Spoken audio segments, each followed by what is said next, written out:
এত খুশি? কোথায় যাওয়া হচ্ছে? ও, ভুলে গেছিলাম, আজ তোমার ভাইয়ের জন্মদিন। তা তোমার যাওয়ার কোনো প্রয়োজন ছিল?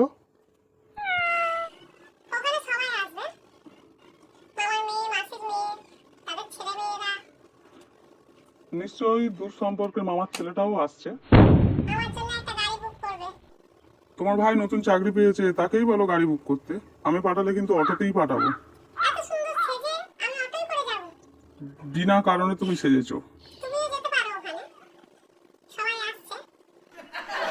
কোনো প্রয়োজন নেই আমাকে যাওয়ার, কেননা তোমার বাবা মা অনুষ্ঠান বাড়িতে রুটি আর কলাই খাওয়ায়। আমি রুটি কলা খেতে যেতে ওখানে পারবো না। আর হ্যাঁ, অটোর গাড়ি ভাড়াটা এখানে রেখে দিলাম, নিয়ে চলে যাও।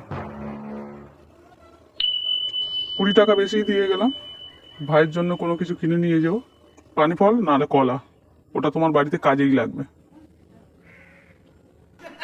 আর হ্যাঁ, আর একটা কথা, মামার ছেলের থেকে দূরেই থেকো, মনে থাকে যেন।